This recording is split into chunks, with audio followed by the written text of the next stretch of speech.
आपल्यासोबत सुभद्रा राजे नाईक निंबाळकर आहेत, ज्या रामराजे यांच्या भगिनी आहेत। आपण त्यांच्याशी बातचीत करूयात।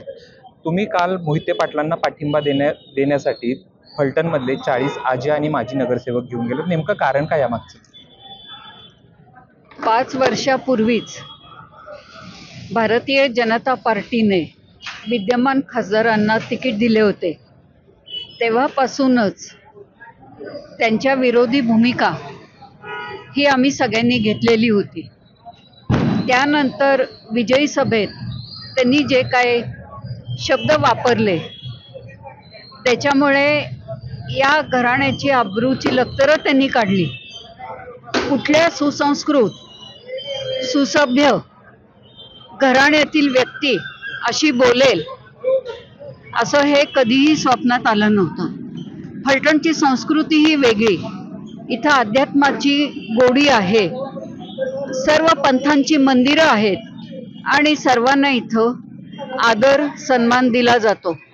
अशा परिस्थितीत त्यांनी ज्या पद्धतीने गेली 5 वर्ष फलटणमध्ये त्रास देत आहेत, नोकऱ्या घालवल्या आहेत आणि त्यांचे जे असंख्य उद्योग चाललेले असतात, याला विरोध करण्यासाठी माझी कायमच भूमिका राहिलेली आहे।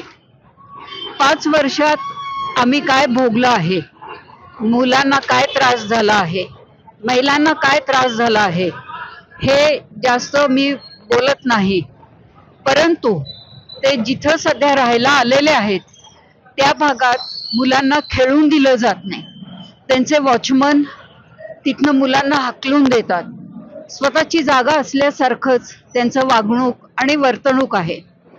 आज त्यांच्या जिथं कुठे काही ऑफिसेस आहेत त्या भागात महिलांची एकच तक्रार की आम्ही पूर्वी ज्या पद्धतीत संध्याकाळी काही सामान लागलं तरी बाहेर पडू शकत होतो। म्हणजे तुमचं असं म्हणणं आहे की फलटण मधल्या ज्या अडचणी आहेत त्याच्यामुळे आम्ही त्यांना घेऊन पाठिंबा दिला। त्याच्यामुळे की महिलांच्या सुरक्षिततेचा हा मुद्दा आलेला आहे, नोकऱ्या घालवलेल्या आहेत। त्यांच्या विरोधात जर तुम्ही बोललात, त्यांच्या चुका दाखवून दिल्या तर त्यांना ते आवडत नाही। आज तुम्ही इतरांच्या बाबतीत बोलता, पण तुमच्या चुका का दाखवायच्या नाहीत? दुसरा महत्त्वाचा माझा मुद्दा होता, ज्या वेळेला त्यांचं तिकीट जाहीर केलं त्याच वेळेला मी सगळीकडे पोस्ट टाकली होती की मी स्वतंत्र विचाराची आहे, कुठलंही बंधन माझ्यावर नाही आणि आमच्या आजोबांच्यापासून आम्हाला स्वतंत्र विचार करण्यास खूप प्रोत्साहन मिळालेलं आहे। त्याच्यामुळे अप्रत्यक्षरित्या त्यांची भूमिका पटेलच असं नव्हतं किंवा त्यांचा प्रचार करीन अशी माझी भूमिका कधीही नव्हती। काल नगरसेवकांना मी घेऊन गेलो, याचा मुख्य उद्देश असा होता, फलटण शहराचा जर तुम्ही आज विकास बघितला, 2009 मध्ये फलटण शहरात नगरपालिकेचा साठवण तलाव झाला, तो रामराजे पवार साहेब यांच्यामुळेच झाला। आणि यामुळे कितीही दुष्काळ असला, कितीही पाण्याची कमतरता असली तरी फलटणला रोज पाणी मिळतच आहे।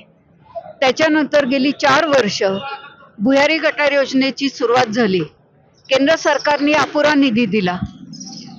त्याच सुमारास भुयारी इलेक्ट्रिक वायर्सची योजना ही केंद्र सरकारने मंजूर केली होती। 60-70 कोटी रुपयाची योजना होती, पण 6-7 कोटी रुपये आले।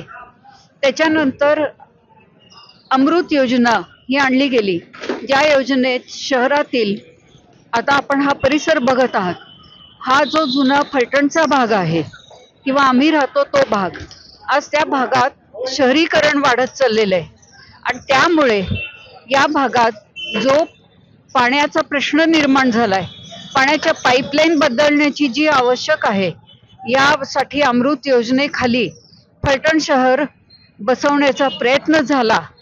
माजी मुख्याधिकारी यांनी खूप प्रयत्न केले, पण विद्यमान खासदारांना ही योजना जर माहिती नसेल तर त्या फलटण शहराचा विकास काय करणार?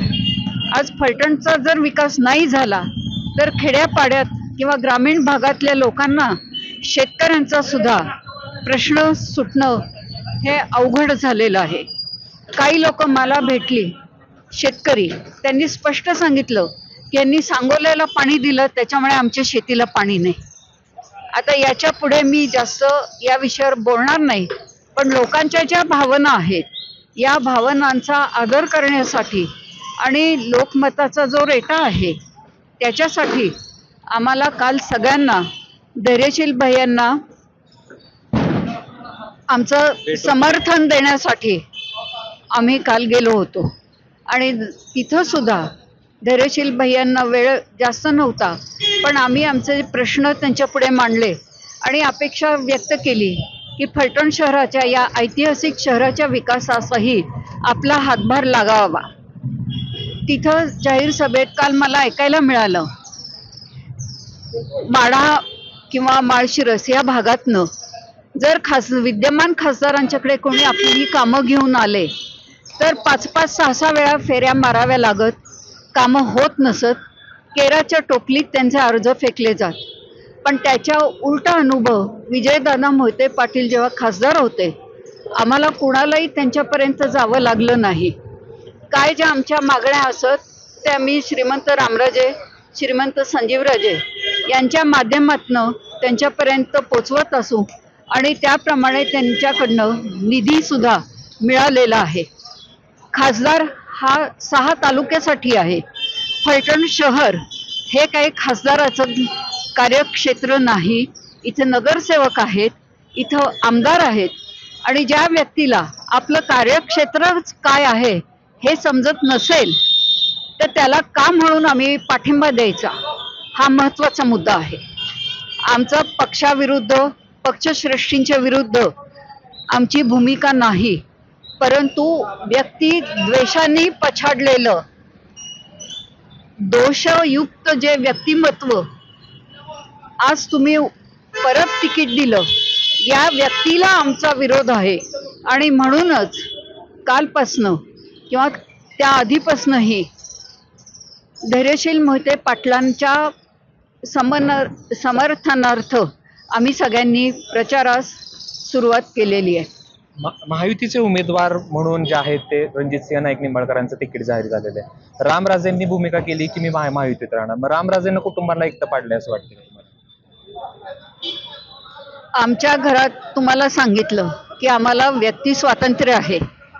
आमच्यावर कुठलंही बंधन किंवा हे असं नसून प्रत्येक जण स्वतंत्र विचाराचा आहे, विचार करतो. आम्हाला पुण्याला शिकायला नेल्यामुळे एका वैचारिक भूमिकेत आम्ही जगत आलो आहोत आणि त्याच्यामुळे फलटणच्या विकासासाठी फलटण शहर, फलटण कोरेगाव मतदारसंघ आणि आता माढा मतदारसंघ यात जी प्रलंबित कामं आहेत ही सुरळीतपणाने पार पडावीत एवढ्यासाठी आम्ही सगळे शरद पवार साहेबांच्या तुतारीला पाठिंबा देत आहोत आणि त्याचा प्रचार करणार आहोत. शेवटचा एक प्रश्न विचारतो. आजचा धैर्यशील मोहिते पाटलांचा प्रचाराचा शुभारंभ फलटण मधून झाला. त्याचा नारळ वाढवण्याची जी शुभ हस्ते झाला तो अनिकेत राजे नाईक निंबाळकर जे रामराजांचे चिरंजीव आहेत त्यांच्या हस्ते झाला. संजीव बाबा जे आहेत त्यांचे ते नव्हते, पण पत्नी आणि मुलगा देखील या ठिकाणी होता. तुम्ही होतात. रघुनाथ राजेंनी तर आधीच जाहीर केलं की मी तुतारीचं काम करणार. मग यामधून रामराजे किंवा संजू बाबांची अडचण होत नाही असं तुम्हाला वाटते का, किंवा का त्यांच्या आशीर्वादानेच सगळं होत आहे? परत एकदा मी स्पष्ट करते, रामराजे किंवा संजीवराजे यांनी कोणत्याही प्रकारची बंधनं आमच्यावर घातलेली नाहीत. आम्ही आमचे निर्णय घेतलेले आहेत आणि त्याच्याप्रमाणे आम्ही आमची भूमिका स्पष्ट केलेली आहे. त्यांच्या पद्धतीने ते त्यांच्या प्रश्नांना तोंड देतील, मार्ग काढतील. पण आज या शहराचा, या माढा मतदारसंघाचा जो काही विकास अडलेला आहे, किंबहुना ज्या पद्धतीने रामराजे किंवा इतरांनी जी केलेली कामं आहेत त्या कामांची स्वतः कामं केली हे दाखवण्याचा प्रयत्न होत आहे, याच्या विरोधात मी आहे. उदाहरणच घ्यायचं झालं तर परवाच कोविडच्या काळात ज्या संस्थेची मी सचिव म्हणून काम करते, इथं फलटणमध्ये परमपूज्य उपळेकर महाराज समाधी मंदिर आहे आणि त्या संस्थेमार्फत कोविडच्या काळात 3,500 रुग्णांना औषधोपचार मोफत दिले होते. अर्थात संस्थेने वैद्यकीय क्षेत्रात काम करताना फलटणच्या केमिस्ट असोसिएशनच्या माध्यमातून औषधं उपलब्ध करून दिली होती. विद्यमान खासदारांचे बंधू यांनी त्यांना फोन करून ज्या लोकांना आम्ही मदत दिली होती त्यांची सगळ्यांची नावं आणि त्यांचे मोबाईल नंबर मागवले. तुम्ही जर कोविडच्या काळात काम केलं असतं तर तुम्हाला आमच्या संस्थेच्या कामाची यादी मागवायची गरजच काय होती. या प्रकारचं हे जे त्यांचं धोरण आहे, दुसऱ्यांना प्रेशर आणणं आणि दुसऱ्यांच्या कामाचं श्रेय आपल्याकडे घ्यायचं, हे मला मान्य नाही. तुम्ही समाजकारण करत नाही याचा अर्थ उघड आहे. आणि तुम्हाला समाजकारण करणं जमत नसेल तर आम्ही फक्त राजकारण आणि जोडीला समाजकारण. शरद पवार साहेबांचे शब्द आहेत की 80% समाजकारण, आणि आमची जी घराण्याची परंपरा आहे त्याप्रमाणे माझा जास्त वेळ हा समाजकारणात जातो. शैक्षणिक संस्था जर तुम्ही पाहिलं, फलटणमध्ये जे जाळं आहे, फलटणचा विकास आहे, फलटणमध्ये आज तुम्ही कुठेही गेलात तरी फलटणमध्ये कुठल्या शिक्षण संस्था नाहीत असं चित्र तुम्हाला दिसेल. त्याच्यामुळे फलटणचाही मुलांची आज भरारी परदेशापर्यंत गेलेली आहे. फलटणच्या महिलांनाही स्वातंत्र्य आहे. आमच्या आजींना गोशातनं बाहेर काढलं गेलं होतं. एवढं स्वातंत्र्य ज्या घराण्याला आहे त्या घराण्याला कोणीही महिलांना दाबण्याचा प्रयत्न केलेला नाही किंवा कोणत्याही प्रकारे प्रेशर आणलेलं नाही आहे. आम्ही आमच्या सारासार विवेक बुद्धीला अनुसरून निर्णय घेतलेला आहे. आपल्याला माहिती नसेल पण 69 मध्ये काँग्रेसची 2 शक्ल झाली होती. इंदिरा गांधी तेव्हा पंतप्रधान होत्या. मूळ काँग्रेसमधनं नीलम संजीव रेड्डी राष्ट्राध्यक्ष पदासाठी उभे होते आणि व्ही गिरी हे विरोधी पार्टीकडनं उभे होते. तेव्हा कैलासवासी इंदिरा गांधींनी सुद्धा सगळ्यांनी विवेकबुद्धीला स्मरून मतदान करावं हे सांगितलं होतं.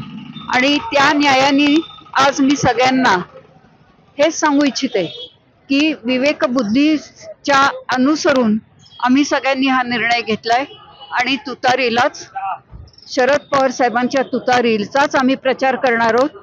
आणि बहुमताने धैर्यशील भैयासाहेब मोहिते पाटील यांना बहुमत फलटण तालुक्यातनं, कोरेगाव मतदारसंघातनं, फलटण, कोरेगाव, माण, खटाव या दोन्ही सातारा जिल्ह्यातील तालुक्यातनं त्यांच्या बाजूला लोकमत वळवण्याचा प्रयत्न आम्ही जोमाने करणार आहोत.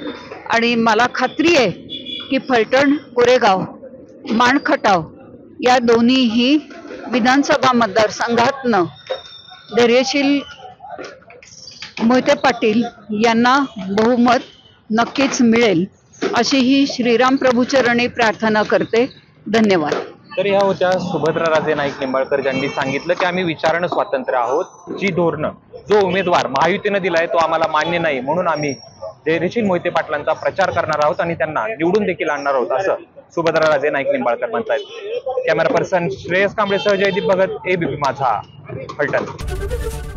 एबीपी माझा, उघडा डोळे बघा नीट.